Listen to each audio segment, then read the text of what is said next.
Hi guys, welcome to another review. Wayne's second pick, Misery. My favorite Stephen King adaptation. I love this film so much. I love the setting. Good. So good.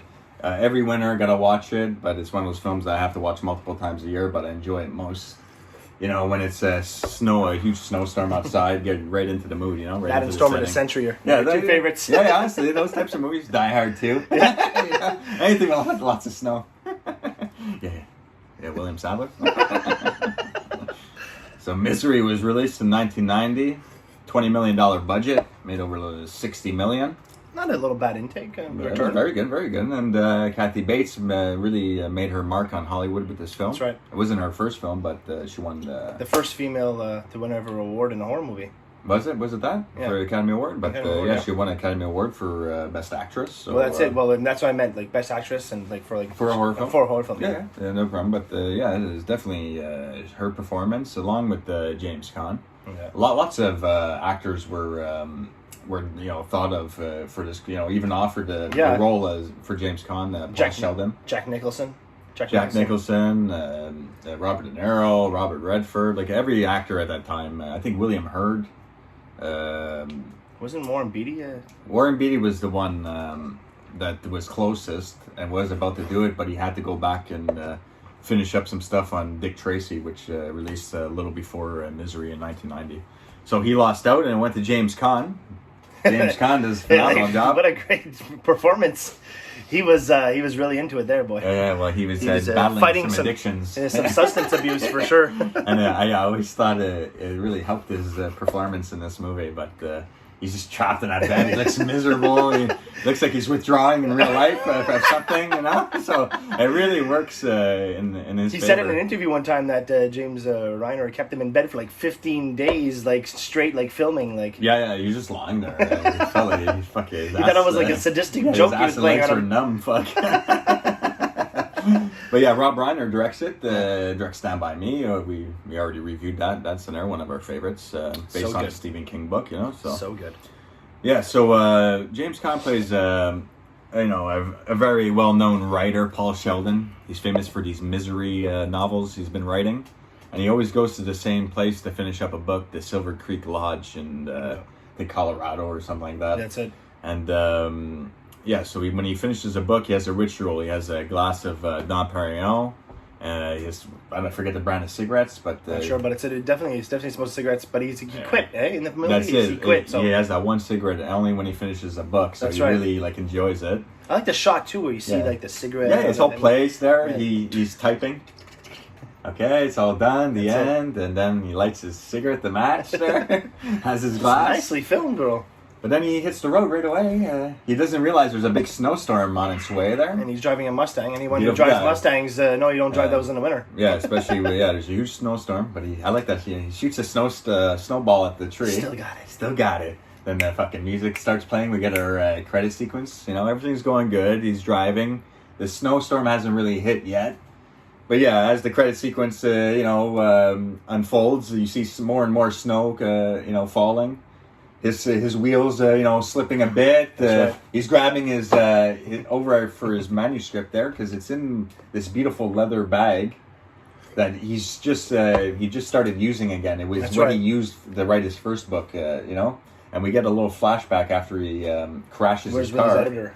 Yeah, he's talking to his publisher, editor, or something like that, his agent, about why he has that leather bag and all that. Right. Why he loved it when he was a real writer, because he doesn't feel like a writer anymore since he started writing all these misery books. He wants to write something else. So so he crashes. He has this untitled book in the car with him, and you see someone you don't know yet. I don't know if obviously we find out it's a woman there. That's right. I don't know if she'd be able to lift this guy to safety in that snowstorm, but she pries the door open with the crowbar, gets him on her back, gives him mouth to mouth. Yeah. So she gets him out of that situation, brings her back to her house.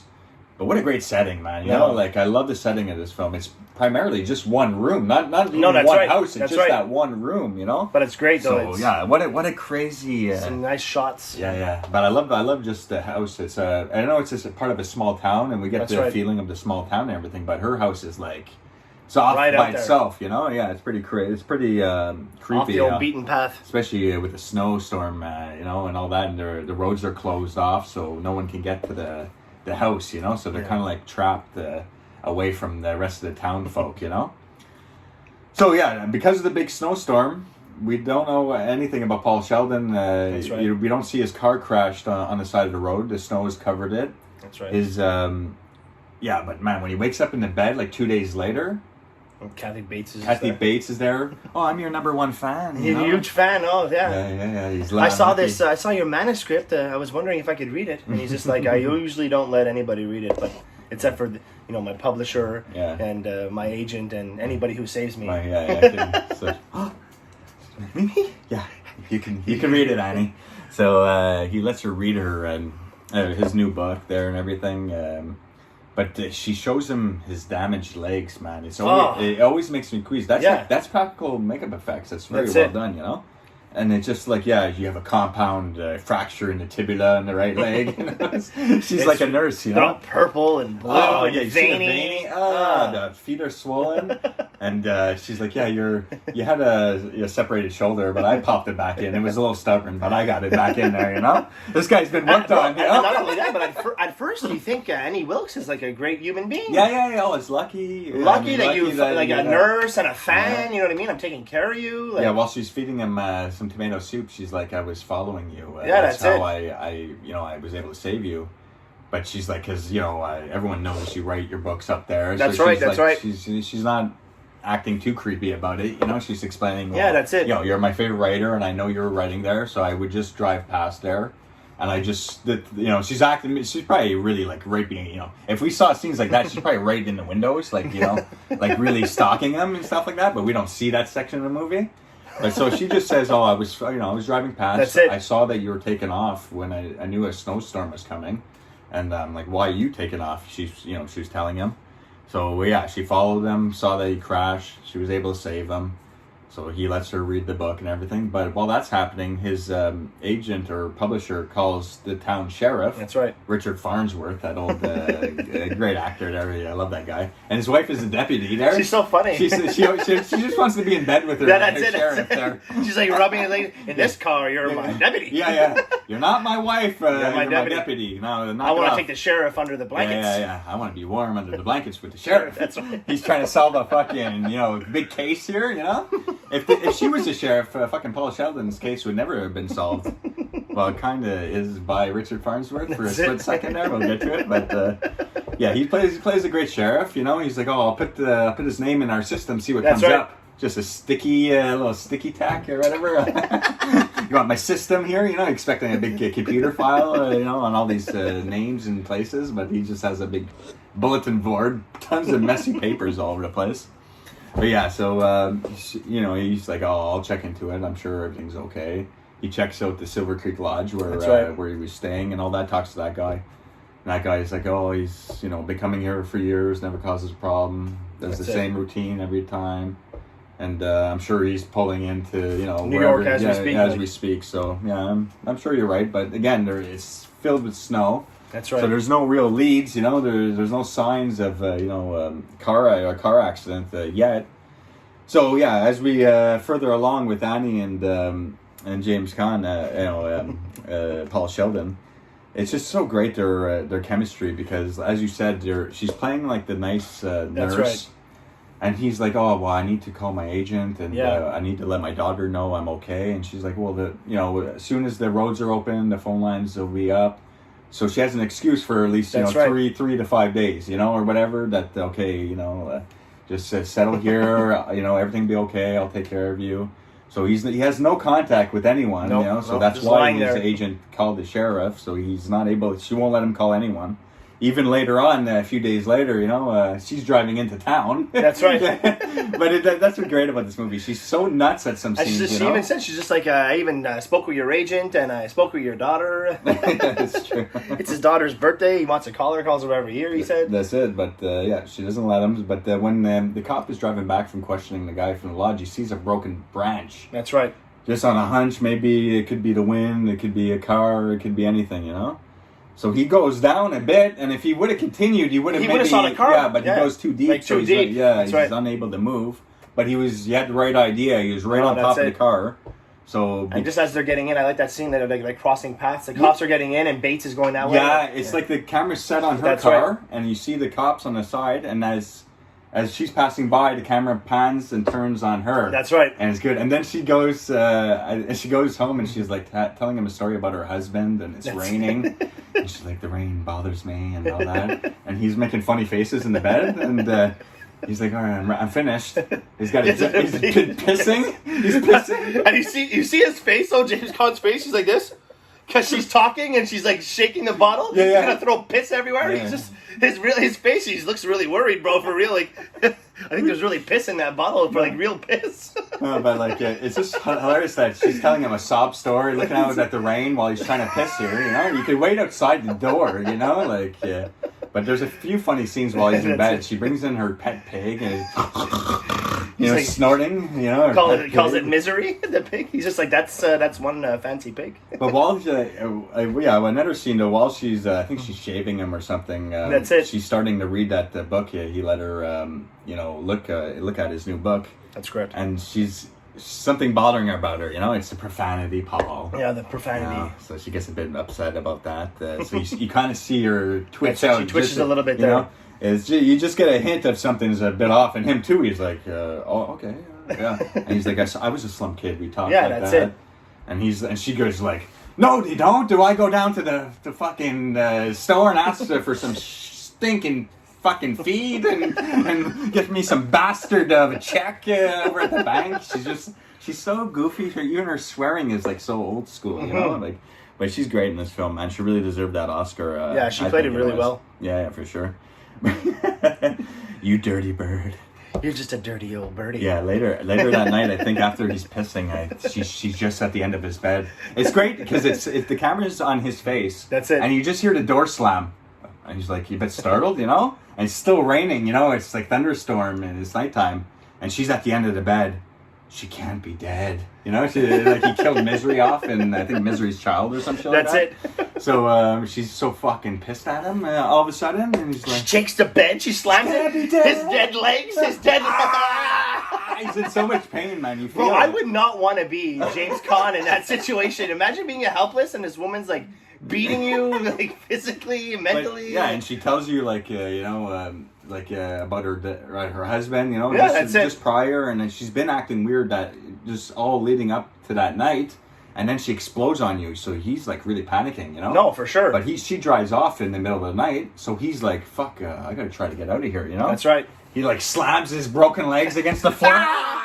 Bro, and then you get a shot of like under his feet, and they're all purple. I know, like you feel the pain when he's moving across the floor and shit. So he goes to the door and realizes it's locked, and he's sweating, you know, like he can't even get back into bed. So she sees him the next morning. Oh, Paul, you know, she's Paul. I'm so sorry, you know, and all this shit. I should watch my temper and all that stuff. She helps him back into bed. And I think she makes him burn his book there, right? Yeah, that's it. That's where she goes and gets the barbecue. Yeah. And she's just like, gonna rid the world of this filth. She makes him burn his book, but he's like, I have editor copies and all that. But she knows him inside and out. But once again, with the piss, like when she was talking, she was like gonna fling it, but then she's like talking to him with and the gasoline, flinging the gas all over him, and he's just there like, yeah, you better burn this book or I'm gonna burn you. That's kind of it. Thing, man. But there's a funny part. There's a funny part there where she burns her book and all the stuff's flying out. She's like, "Darling, the Betsy!" Oh no, heavens, the Betsy! Heaven, the Betsy! Bro, what happens if one of them fucking fire things lands on Con, and then... I know. Even the drapes. Yeah, the drapes gone fucked. She didn't think it... no, that's it. But, I mean, lucky for her, everything worked out. But she doesn't even put the top on the barbecue. She just, like, leaves pours it with water, leaves it there. All these flaming papers everywhere. Remember that she's telling him about the story where she goes to see, like, like a movie, but they had, like, this... side show before the main thing, and she gets up and she's all upset because it was Rocket Man. Yeah, Rocket Man. I think. Do you all have amnesia? He didn't get out the cock-a-doodie car. She's like so mad. And she's like, well, it was just a cliffhanger, but yeah, I can see your point. You know, like she's she explodes so well, man. Like, she's so good in this role, man. This role's fantastic, man. And then I like where she's just like, I have a surprise for you, and puts him in a wheelchair. Oh, yeah. And like brings him around. He's just like, oh, I always wanted to see the other side of the room. That's it. He's just like, if I would have known this was the surprise, I would have burned all my books. Yeah. No, I know. That's the best line. At that point, he's like starting to get irritated. Yeah, so that's it. At the beginning, he's just like trying to be nice to her and everything. Okay. But now she made me burn my book. He's like kind of getting like, oh, like short with her. He doesn't give a fuck about her feelings too much at the moment. But yeah, so but also while this is going on, he's like taking out all the pills she's been giving to him. That's right. And he's like making a little trap. He makes a little envelope out of a piece of paper. He's pouring in the pill, the whatever pill. She's I think it's like I'm not a medical person. But I think some kind of like fucking painkiller or something. Painkiller. Like he's trying to knock her out later on, so he's accumulating all the powder. Khan's probably taking them in real life. Yeah, probably. Well, he's like putting the shell. He doesn't know where to put the shell after he puts the powder, so he's like, oh, I might as well swallow the shell. No evidence, But yeah, it's great though. It's great because when he gets wheelchaired across the room, it's because she sets him up a studio. That's right. Gets him a new table, a nice clunker fucking typewriter, but it's missing the letter N. Missing the N, and he's just like two N's in My Favorite Nurse, Annie. Yeah, he's being like goofy with her. Oh, Paul. Oh, Paul. Oh, so beautiful. It's magic, remember? He's like, it's divine. It's divine. Misery's child is divine. Yeah. Like, what's the name of that guy that painted the ceiling? The Diego, the Sistine Chapel? Yes, those are the two divine things. I'm going to get my Liberace records. That's it, Liberace. So romantic. But the next scene, I love the next sequence. With the Liberace song playing in the background, and he's just typing away on the typewriter. Like, it's a nice little sequence of. While the records are playing, and that's right. And he's really going in chapter 9. Yeah, chapter that's it. 13, I like that. But right before that, though, she's setting him up the nice typewriter. He spots a hairpin on the ground. Mm. So his mind is all on that, and she shoots him down the paper. He writes on it. He needs a different kind of paper because it's smudge. Smudges, yeah. Oh, bro, she takes the paper. But yeah, she kind of gets mad. Well, mine costs the most. How can that be? And she's like, oh, that's fascinating. He like, well, here, I'll show you. Smudge. So he gets her out of the house once again to get that hair clip. But yeah, she slams the fucking paper on his leg. Ah! So he grabs that clip. While she's gone, he's able to unlock the door. How he unlocks the door? No, I was always a little disturbed about his, when he goes to reach for the paperclip, you see his long, creepy fingernails, bro. Well, come on, he's been I know, but Bates is like shaving him. She could at least do his nails, for fuck's sake. Whatever. Maybe he's lucky he had those nails to reach and get some grip on those hair clips. But he somehow gets the door open. Yeah, that's it. Click. And he even said, she's like, I wrote about it so many times. Yeah. And then he's like, oh, okay. But he gets now you get a sense of her house. That's it. You've been stuck in that room the whole time. It's amazing. And you see how bit of a crazy she is. There's a phone with nothing on the bottom. Yeah, you crazy bitch. Yeah, you sick fuck. You have a phone. You don't even have anything in it. But there's a key part where he knocks over the little penguin. And he turns it the wrong way. Puts it the wrong way. And even like she says later, I knew you got out, but I couldn't think of it. How? But the little penguin always faces due south. Yeah, it's weird that he faced that, but I guess he was just in a panic. Yeah, that's right. And he's like, oh fuck, he's lucky he caught it. That's right. But there's something later though. He gets the pills. That's right. He takes more pills. But he remembers to make that look like it's hanging. That's right. Like, I always fuck. He was so like he got that right down to make it not look like that anything was touched. But he put the penguin the wrong way. And then you get a little shot of the memory lane book, but he doesn't look at that yet. I don't think. And you see her little corner, a little. Just Paul Sheldon. It's all like his books. Oh my god. It's a real psychopath. It's like us, It's like when John Carpenter. I got John Carpenter tied up. You got my picture over. You got Carpenter's broken legs in the back. I love you, John. Imagine you hear him in the back. Daigler, let me out. We're feeding him through the grate. That's why John Carpenter hasn't made any movies in a while. We got him tied up in the back with his broken legs, feeding him through the grate. Yeah. But he hears her rushing back. He grabs a knife from the kitchen. That's right. The back door is locked. Yeah, he grabs a knife. That's true. He hides it kind of like in his sling for his arm because it's all fucked up a bit still. But I like while he's writing and getting, because she's making him write a new book because she didn't like the new one. She didn't like how she died. He wants to like to bring her back to life. Yeah, it's some weird ass shit. So yeah. She wants a book. His masterpiece.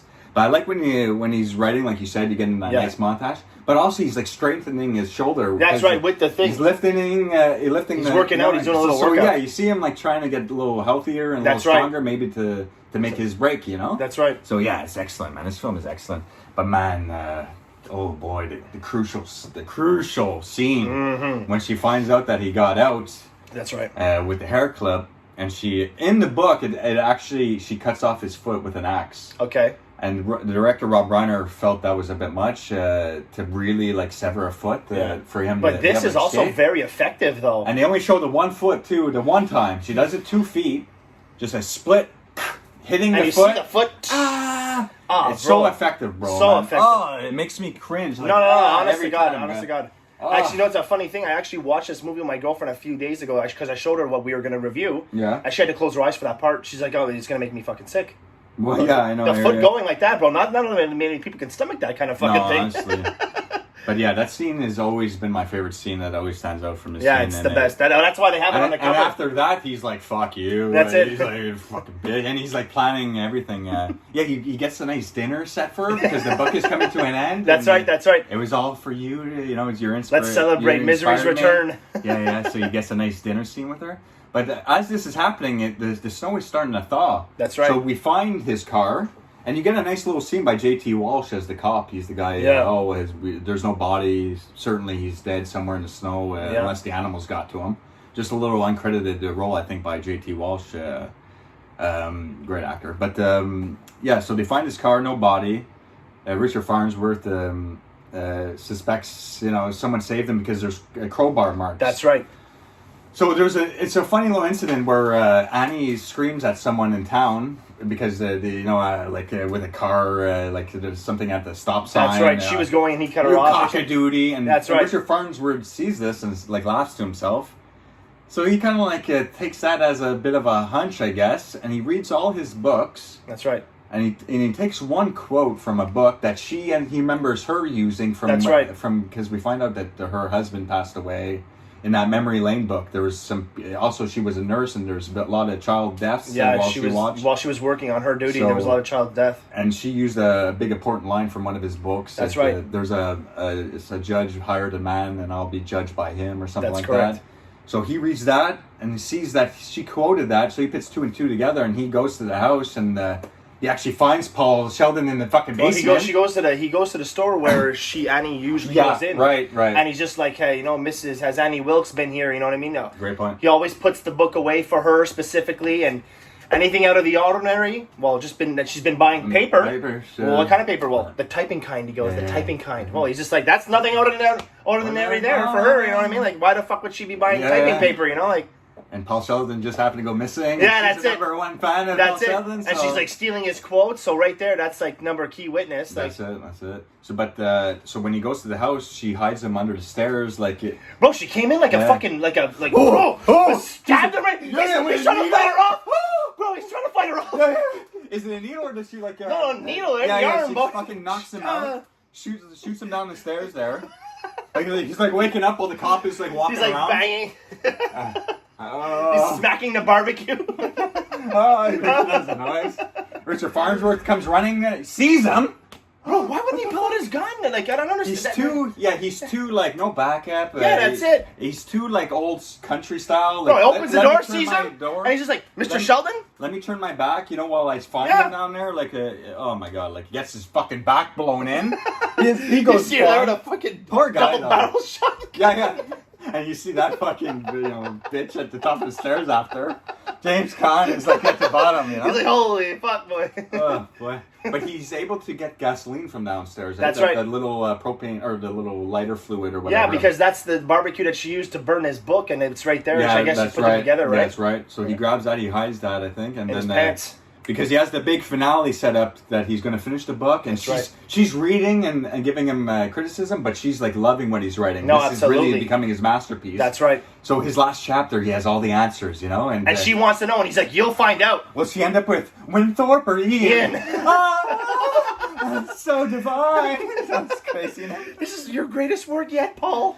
Yeah, and so she, you know, he has her on the edge of her seat, you know. That's right. And then he's like, okay, everything's fine. You know, I need my cigarette, the champagne. That's right. Set me up here. But he's like, there's one thing missing. I need 2 glasses. Because, you know, me and you, Annie, we're in this together. So while she's like, you know, let me go get my glass. Tries to drug her up. No, that was during the dinner scene. Yeah. Shit, I forgot about the dinner scene. Yeah, that ends up going to waste. That's because, right. he. So that's where he needs a new plan there. That's right. Yeah, that's right. Sorry, I forgot about the dinner scene. That's all right. Bro. She knocks over the glass That's that right. he fucking was gonna knock her out with. Then she hammers his feet and all that. That's shit. right. But fuck, at the end though, when she comes back in with the glass, Yeah, that's it. happy, And he's got it like this. You're about to burn it, bro. Yeah, and he's like, you remember, you know, you want all the answers? Well, here it is. And he lights it on fire and burns it. She's like, what no! are you doing? She's like, you can't do that. And he's like, why not? I learned it from you. He's like, fucking bitch. He's like grabbing his legs and trying to kick her and shit. She comes in, he takes the fucking typewriter. He slams it. Bro, but she shoots him in the arm. Fucking blows him away. Yeah, he's trying to wheel towards her. Oh! He gets like pushed back towards the curtains. Bro, but somehow still he comes wheeling after her. You fucking bitch! Jabs her in the He's eye. like, eat it! You want it? Eat it! You fucking bitch! You fucking eat it! So he's going, you have to bring $2. Bro, the best. She stands up, bro, and he throws his dead legs at her. Yeah, he's holding his pants. Oh, and she like smacks her head on the fucking. How crazy? What is that? That pig weight? No, she smacks her head on the typewriter. Then he tries to get away to get the gun, and she jumps on him. Oh man! Then he grabs the door stopping pig weight. Yeah. Oh! Oh! Yeah, fuck, man. And you see the blood dripping? Oh yeah, but bro, she's just sitting there like this with her eyes wide open. It's like a fucking finale and a half. No, that's crazy. Like it really turned up the end there. Oh, I love it. But I just love the part where he swings his like dead leg and when he grabs his pants. Yeah, I know. Oh, fuck. Imagine how much pain he had to go through to do that. If his leg was really like that, you know. But fuck. Oh, he's like grabbing his leg, fuck. But man, yeah. I like the ending scene, like where he walking with the cane there after he fucking destroyed Annie. And he's walking with his little cane, goes and sees his editor, and then he sees her again there. Like, well, he imagines her. She died. She died. We find out she died, and but his new book that he wrote is like getting good reviews. That's right. He's out of the misery business, and now his publisher is like, what about doing a book on what happened in that house? He's like, you want me to relive, all the worst moments of my life for you to get some money? And he even says he's just like, in some way, that Annie Wilkes helped me out. Yeah. And then, he's imagining the girl who works there that's walking towards him. That's right. Kind of looks like her. But then you see it's someone else, and he's like, she's like, are you Paul Sheldon? I'm your number 1 fan. And it just like ends on him smiling, that James Caan face. Oh man, this movie's so good. It's so good. And I forgot to mention that Rob Reiner had a little cameo as the helicopter. That's right. The director was because Richard Farnsworth, the cop, he checks the overhead for the car. That's where he spots the car actually overhead while flying with the guy. This is my number 2 Stephen King adaptation. Behind what? Stand By Me. Stand By Me, yeah. It's the reverse choices of yours. It's yours is 1 and 2. No, mine. Stand By Me is 3, and Christine's 2. Yeah, I mean, they're all phenomenal. No, that's it. It's so hard to place. Yeah, it's so hard to place these films, but I mean, this film is phenomenal, and I've watched it so many times, and it's one of my go-to films when there's a blizzard, big snowstorm outside. So it's a great another film. Excellent pick, Wayne. Thank you. That's another review done. Coming back with your next pick, do you know yet? I'm not sure. Not sure yet? Okay. We're going to leave it a secret for you guys. So you'll see you on the next one. Hope you enjoyed this one. Take care, guys. Thanks for the support. Take care, guys. Bye.